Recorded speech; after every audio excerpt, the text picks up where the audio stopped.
people who are determined to spend another 10 years making record profits at the cost of breaking the planet. That's what's happening. We've already raised the temperature of this Earth 1 degree. That's melted the Arctic, it's melting the Antarctic, it's turned the oceans 30% more acidic, and it's taken the weather of this planet and turned it chaotic.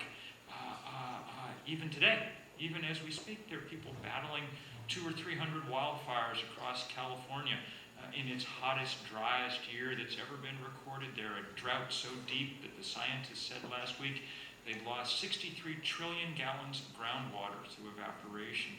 Took so much weight off the crust of the earth that the Sierra Nevada mountains jumped a half-inch last year. That kind of thing is happening in every corner of the planet, and that's with increasing the temperature 1 degree. The current track we're on, the one that our leaders want us to stay on for the moment, would raise the temperature 4 or 5 degrees before this century is out. That's why people fight so hard. That's why we were in the streets yesterday.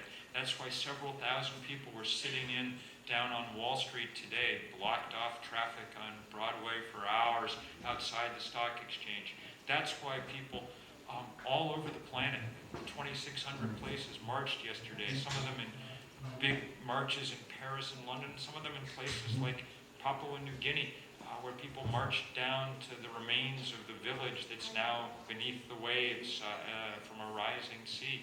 That's why yesterday our 350.org crew across the Pacific Islands launched 25 traditional canoes from 12 different countries that they'd spent the summer building. Those canoes are headed for Australia. We're in mid-October. They will blockade the biggest coal port in the world. Those giant coal ships leaving for China will have to run over these canoes filled with Pacific Islands peoples whose islands are going to disappear in the next 40 or 50 years unless we change course dramatically and change it now. This path to Paris could not be more serious. The last time the world had a big climate conference, it was in Copenhagen in 2009, and there was a great deal of hope. You know, if the world worked the way it should, these are the moments when you would, the kind of Hollywood ending, when everyone would come together and put aside their differences and get down to dealing. But none of that happened. It was a complete failure, an utter fiasco, the greatest foreign policy failure since Munich. And we have run out of time. We cannot afford any more of them. We can't afford any more small incremental changes around the edges, the kind of easy fixes that politicians can make without offending anybody.